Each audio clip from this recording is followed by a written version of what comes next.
we are finally reaching a point where a lot of the Jump titles of the new decade are getting the recognition that they need. The anime for Mashal and Undoubted Luck definitely helped, and Mission Sakura has its own shadow as well. Sakamoto Days and Blue Box are great sellers, and Akane Banashi is getting old as the best new release in a while. And while I'm really happy to see all of them getting popular, I'm here to tell you there's still one more left. One manga that is just as good as all of these, but you're all sleeping on it.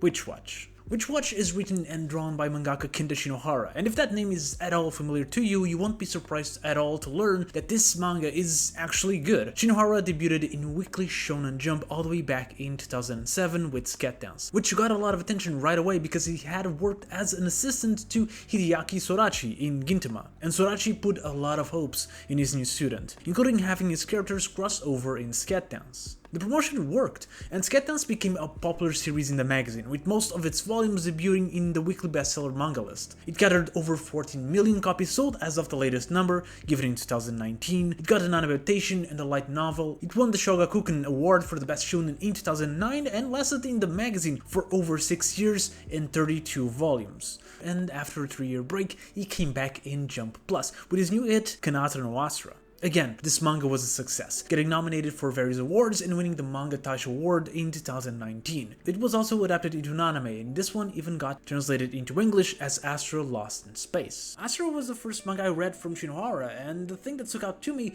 was how it blends various genres. I went into it expecting comedy from the student of Sorachi, and while the manga can be generally funny, more so than I ever found Gintama, it is also much more than just comedy. Astro is a sci-fi adventure with a really good ensemble cast, but Astro is also a mystery novel that can be very tense and emotional at times, and it handles the balance of comedy and dark moments perfectly. They mesh so well together in a way that not many people can pull off. Astro was a short series, wrapping up in only 5 volumes, and after that, in early 2021, Shinohara came back to Weekly Shonen Jump with his current title, Witch Watch. And, well, the manga has been doing well. It lasted till now and shows no risk of cancellation.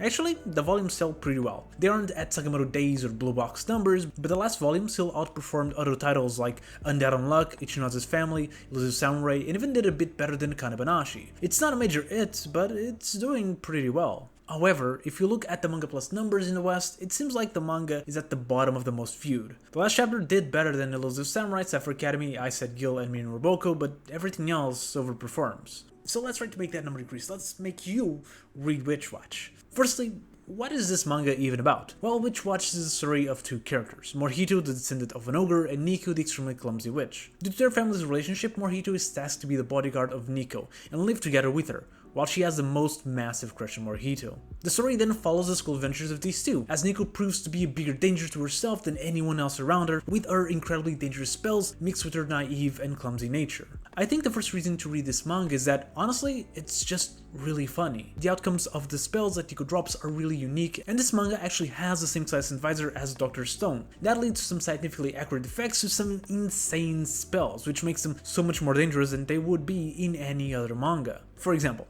the very first one sees Nico turning herself one-dimensional, which leads to her not only being extremely motion sick, but also pushed by the wind to a small gap that will crush her to death once her spell wears off. There's also different interpretations of the spells. For example, the second spell makes things super light, which not only makes the bags less heavy to carry, but it actually makes Morihito's personality pretty lighthearted. But the after effects makes them way heavier, which in turn makes Morihito extremely depressed. My personal favorite being one where Nico casts a spell to one of the characters to make time feel slower to him so he can study. And what happens is that because everything moves so slow, he's not really able to interact with anyone else, leading to him becoming extremely lonely after a while and even trying to move as slow as possible to be able to reconnect with his friends somehow. But I think these spells are so fun because we have a good understanding of the characters. They're all great and with loud personalities. The klutz Nico, the serious and psych Morihito, the silly comedy relief Kenshi, the extremely shy and borderline emo Keigo, and the narcissistic Miharu are just some of the colorful cast of this series, with all of them also representing a monster, like a tango, a werewolf, and a vampire. We also get to explore other kinds of witches and warlocks, as well as things like a Jekyll and Hyde kind of character and a Frankenstein monster as well. All of them have predetermined set of characteristics that makes them interesting to see in all of these situations,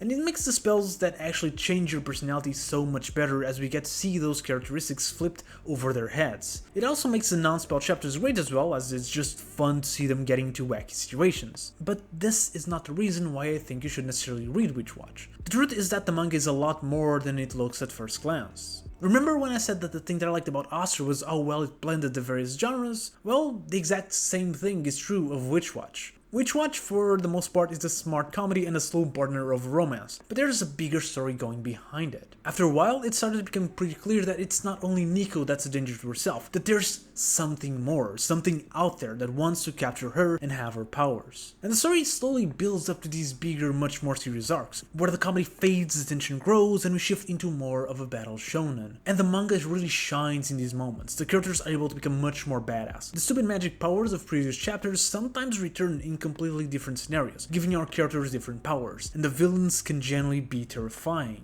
I don't think the choreography of the fights are up there with the best of them, though they are still good, but that doesn't really matter as the story itself is enough to put you at the edge of your seat as these characters that you've seen chilling and goofing around now fight for their lives. In a sense, it does inherit Gintama's formula of a mostly gag manga with some incredible, more serious payoffs. But Witch Watch feels like a successor without feeling like it's just a Gintama ripoff. We are currently at the end of one of these longer, more serious arcs, the Day of the Disaster, an arc that the manga has been building up for a long time. And honestly, it might just be the best arc so far. With the way that the manga is going right now, it does seem like it's reaching the later parts of the story, so if you're still sleeping on Witch Watch, right now might just be the best time to join the party. Another Shonen Jump manga that people have been sleeping on is Yozakura Family. If you want to know about that one, click on the video on the left, and if you are still here, thank you very much, and I'll see you next video.